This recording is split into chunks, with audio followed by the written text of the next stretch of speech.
Friends, fans, fellow fantasy footballers, welcome to Week 11, Season 2, Episode 5, Year 4 of the Rsffl Fantasy Football Podcast. We have a special guest joining us today, and his name is Brown Tommy, also known as Tarek. I'm your other host, Dan, and that is your Commissioner, John. And things are a little bit awkward on the podcast today. Yeah. Why is that? Well, there's this guy here acting, Like he belongs. Oh.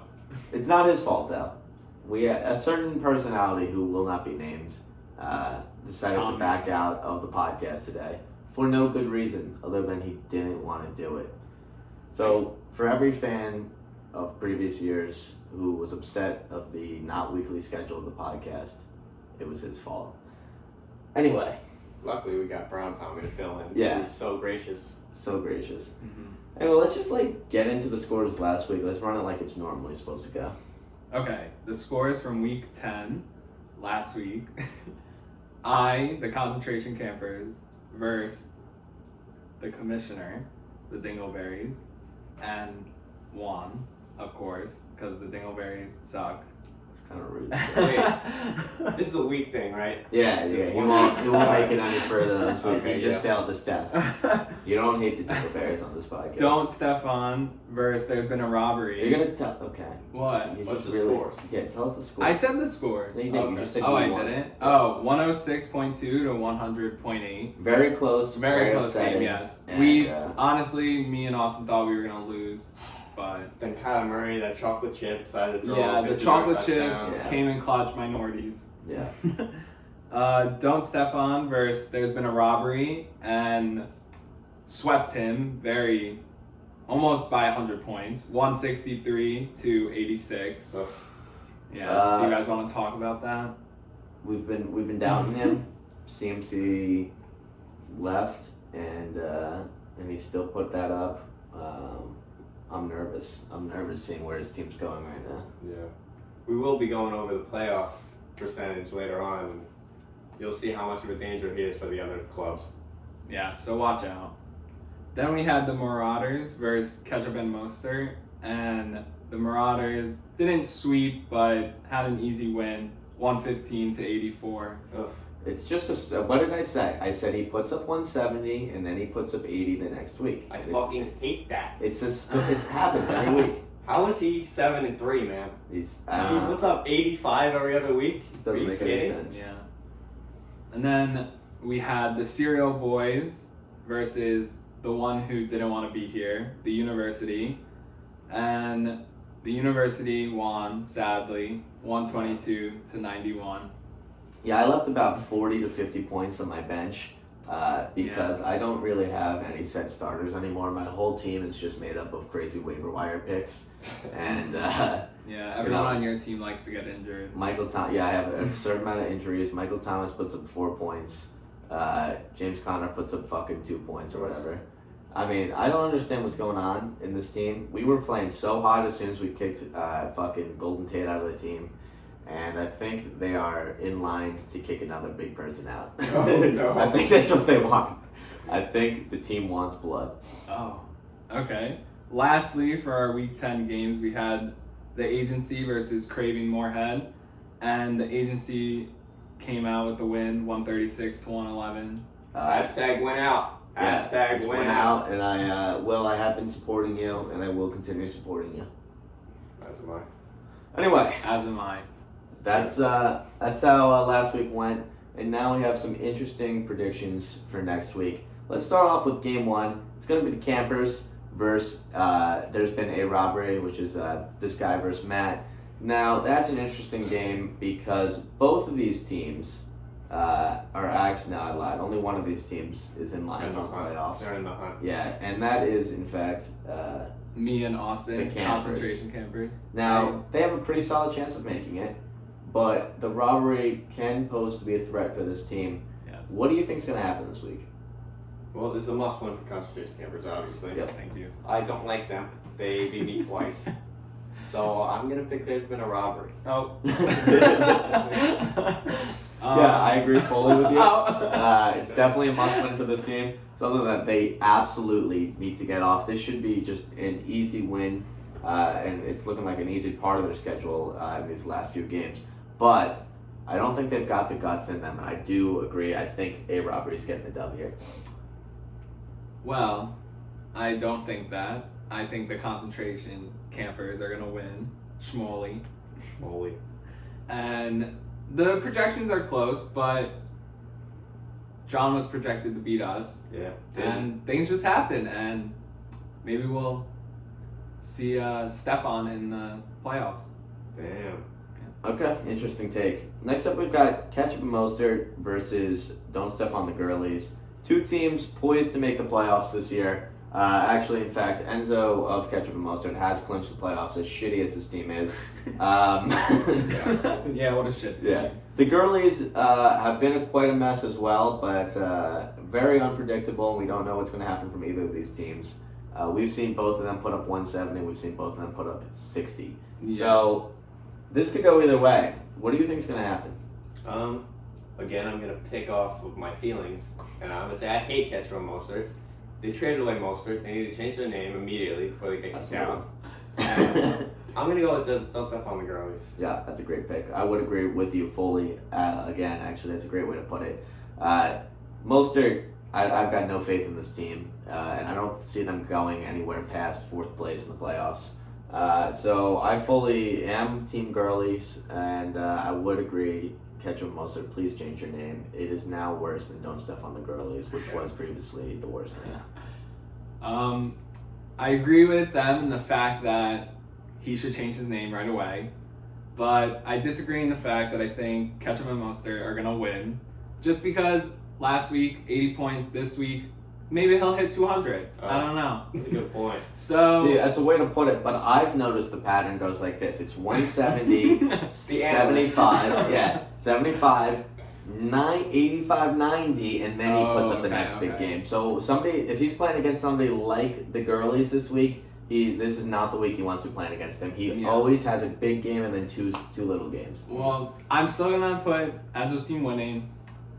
Just because maybe if they get their lucky streak this week and we see them in the playoffs, they get their shit streak.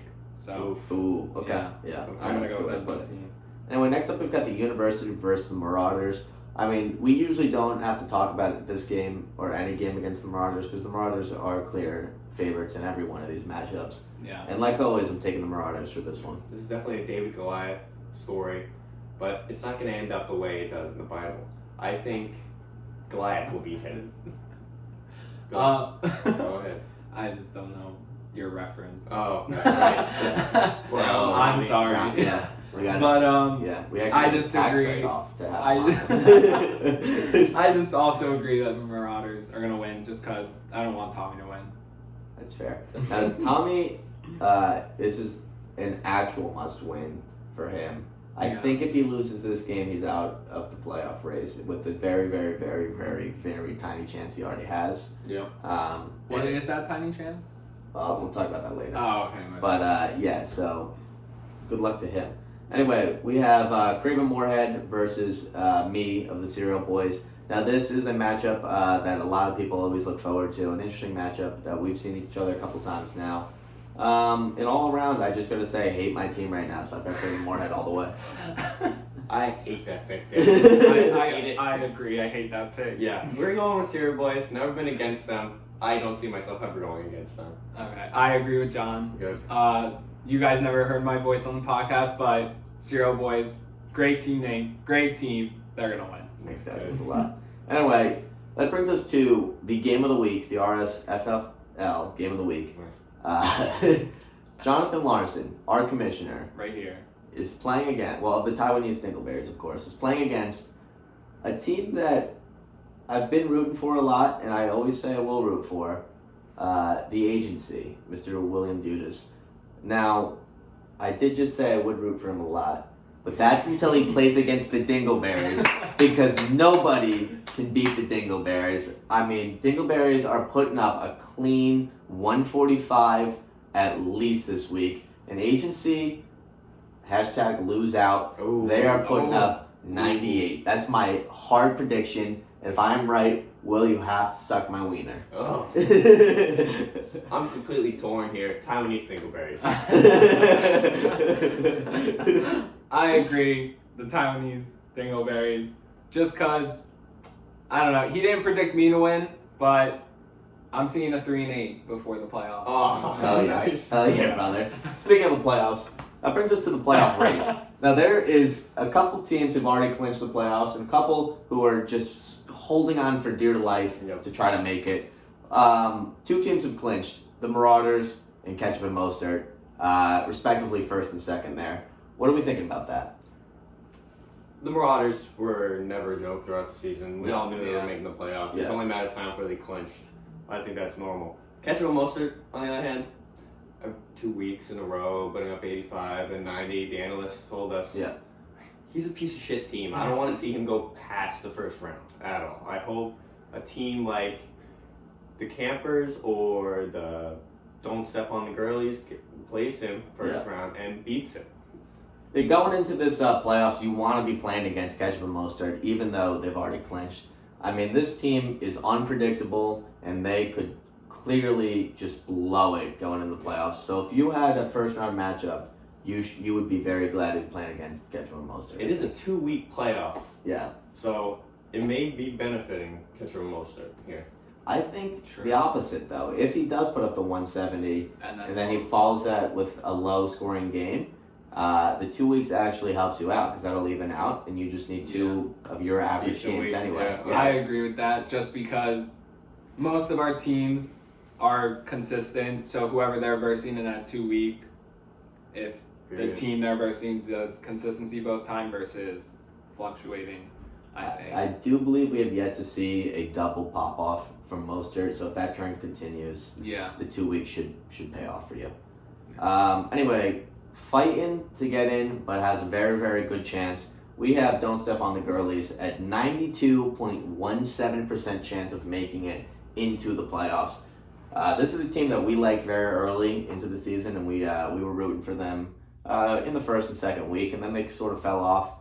They seem to bounce back a little bit, and CMC is poised to hopefully make a return in going into the playoffs. What do you think this team could do? I think they could go deep into the playoff race here. They might be championship contenders, I think, against the Marauders. If not, an upset in the first round for the Marauders, you know? So, I think they go far. I'm hoping they win, actually. I'd like that story. That would be a great story, and I think this team is poised to make it to the championship against the Marauders. That's my 2 that I think will make it now that we have a clear look at what the playoffs are going to be.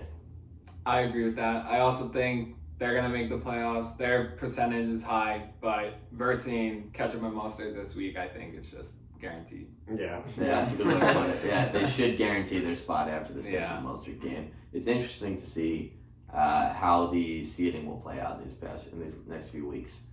Then we have the concentration campers. Somebody here who is fighting desperately to make it into the playoffs. Yeah. They have a 58.02% chance of making it. You know, higher than 50%. You know, it's take those. Generous. It's but it's still a fight. Yeah, it's still a fight. It's not a gimme. What's your what's your game plan going into these? Our game plan is just weeks? Matt needs to fuck up his team, not him. Or he can too, but he lives in Dayton. It's only a matter of time. It's only a matter of time before it gets to him. But we versed them in the past. I can't remember the score, but I think they did beat us. But this time they don't have the Mike rental. Rental. Yeah. And this time it's like it's do or die. We want the playoffs, so we're gonna win. Good.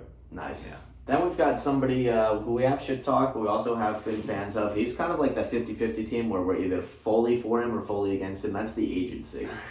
44.7% chance of making the playoffs. Looks like he's basically competing with the campers here. First, second, and third are first, second clinched. Third's almost completely clinched. So it's basically a fight between the campers and the agency. Yeah. Call me the Grim Reaper this week. Because the agency's fucking dead. Yeah, I agree. I'm killing their playoff chances this That's week. what I agree. Full faith in the Dingleberries that the concentration campers already 16% chance ahead of them is going to just increase because the Dingleberries are going to beat them. Yeah, I don't have faith that the agency's winning this week, which will put them in a very bad position for the playoffs. So yeah, I do agree. I think the Campers have a better chance here. Anyway, Frankie here of Craven Moorhead, he also has a very, very tiny chance. It looks like basically everything's got to go right for him to make it. He's got a 4.85% chance of making the playoffs. I don't think he's got it. You know, I think he needs a lot of things to go right for him and a lot of things to go wrong for everyone else. Is there a small chance? Yes. Do I see it happening now? Yeah. He's gonna have to hit the lottery these next couple of weeks. Especially versing the Cereal Boys this week, he needs all the luck he can get. He does. Yeah. And then anyway, there's one person left who even has a chance of making it. But did we want him to have a chance? That is somebody who will not be named. For legal reason. Oh. Yeah, White Terror. Of the university. He's got a 0.25% chance. You heard that right. 0.25. Why do we even put him on the paper? Why is he on the paper? Because he has a chance. He's not making it. He's not making it. Now, there's 3 teams who absolutely cannot make it. They have a 0% chance with no matter what happens in the league. And that is, there's been a robbery. Taiwanese Dingleberry and Cereal Boys. It's an absolute shame. Those are 3 teams who we've said we did not think going into the season would be the 3 people to be out first, to have their chances squashed first. Commissioner is just a reigning champ. He's got all the stops. We know he's good. The Cereal Boys were projected number 1 after the draft. They were said to have one of the best drafts. And then A. Robber's been a consistent middle of the pack player who we think we didn't think he'd be already this low. So it's upsetting to see 3 of fan favorite teams already out of the playoffs. The mighty have fallen. Yeah. Absolute shame. But there's still the podcast. We still have that going for us. Yeah. They might have 0% for the playoffs, but 100% on the podcast. So. Right. Yeah. Anyway, coming up to the trade deadline, looks like a couple teams are starting to panic, and they want to just see what they can do with their teams, even though it doesn't make much of a difference for them. So we had 2 trades this week so far, and I'll start talking about the first one because it had to do with me. Now, I traded away prize possession Kenyon Drake to a team who he humiliated. All right? The university was distraught after Kenyon Drake scored a 70-yard touchdown to win the game Monday Night Football. Yeah, I remember. Yeah, and in return, I got Robert Woods. Now, my team was lacking in the wide receiver area. Michael Thomas still isn't doing anything for me. And I needed somebody consistent. And Woods has an absolutely beautiful matchup for these next few remaining games of the season. And he's looking to be about a top 20 wide receiver. I gave away Kenyon Drake, who's, mid-20s running back. He's getting back from an injury. So I think it was a fair trade. What do you think?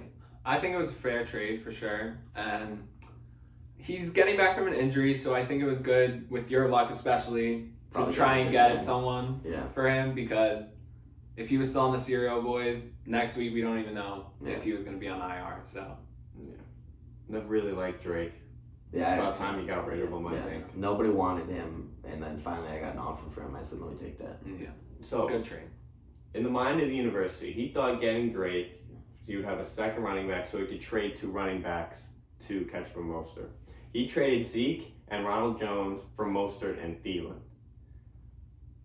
I don't really care about these 2 teams. I think they're dog shit. I mean, I see Mostert and Thielen leaving. It feels sort of like he's afraid. Those were 2 kind of staples on his team, and to trade them away and rebuild in week 11. Yeah, I agree. Just because didn't he recently just get Zeke too? Yeah, university. Yeah. So just to be giving them away like that. Ronald Jones was a big part of the university as well. Yeah. Once named after. Yeah. The team was named after him. So both teams, in a full panic this week, have decided to rebuild very late into the season. Not something I fully agree with. I think you stick to your guns. It's got you this far. Yeah. Yeah, those are Mostert and Thielen are two people that sort of have carried ketchup and Mostert and are more consistent players on that team. I would just like Most to of being add, consistent on being injured. Yeah, yeah. that's true. But I would also just like to add, if you're gonna make it to the playoffs, ketchup, which you are, and you just got rid of Mustard, get rid of him. Yeah, why do you Change your name. Yeah, Change your name change the name before the playoffs. speaking of changing names and things that the commissioner wants people to do, let's go right into the commissioner corner. Hi guys, welcome to the Commissioner Corner. I'm your Commissioner Jonathan, and I just want to talk about some things that were discussed in the chat. The Pokemon, I don't want to see it at all. And so this is a second warning. Change your name. Stop the Pokemon. Yeah, exactly. And Darshan may have a return. The 2 flex option. I'm gonna vote no because I don't want to go through the hassle of changing it. I don't think it changes much anyway, but I'll do it if you guys really want to. And an IR spot, I'm gonna bring that up. I've been carrying Austin Eckler like a bag of rocks these past 8 weeks. I would like to have an IR spot next week. And the flag football game, it's the 27th. Be there, be square. Even Black Tommy's coming. It's gonna be great. We're gonna have a ball. And You are invited. You are allowed to bring a +1. So bring anyone. yeah, Anyone who can play. Any able-bodied person. Yep. Will, I expect you to bring Carly Dom. yep. Same exact thing. Yeah, you have her number. Yeah. You know who sneaks into your house at night. So, do you have a question this week?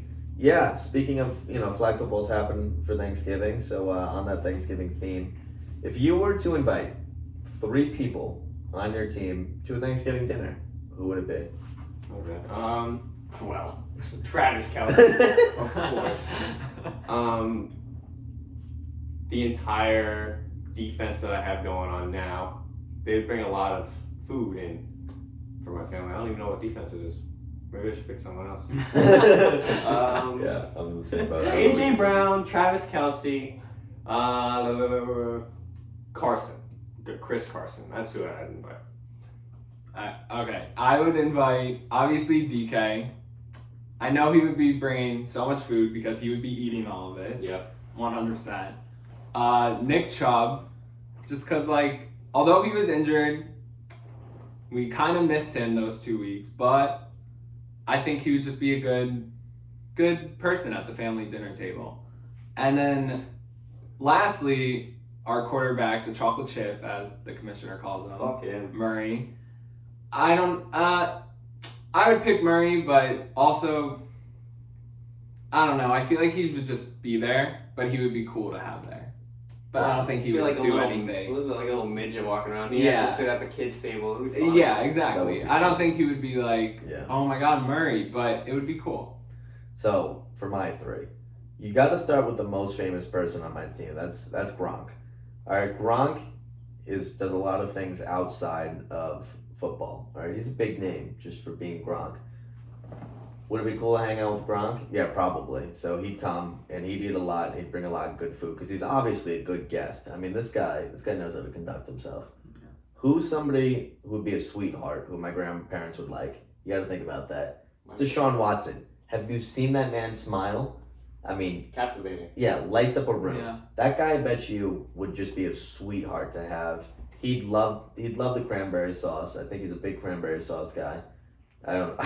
I can see it. I just made that up. Yeah. He's absolutely part of my team. And then 3rd, somebody who I think needs to eat a lot of food right now and needs to just recover. That's James Conner. All right, James Conner needs a little bit of time to himself. He needs a little bit of turkey in his system, and he's got to bounce back from what he's been doing. So James Conner's getting the invite.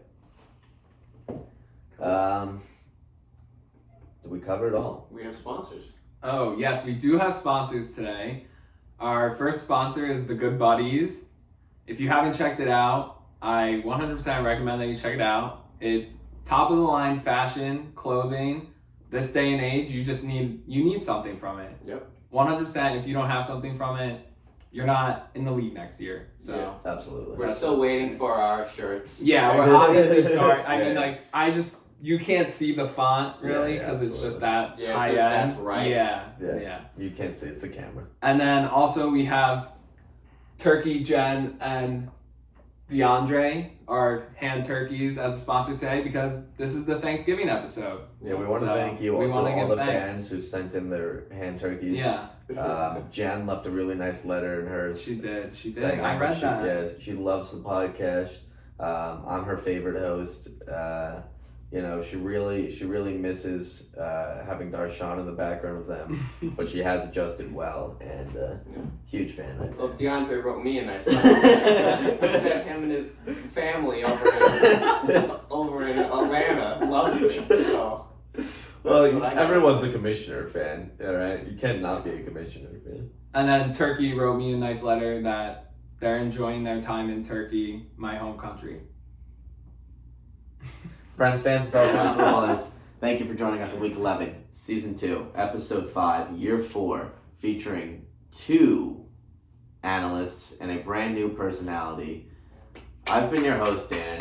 This is... Say your name. Tarek. And that Brown is- Tommy. Thank you for joining us. Thank you for having me. We love you.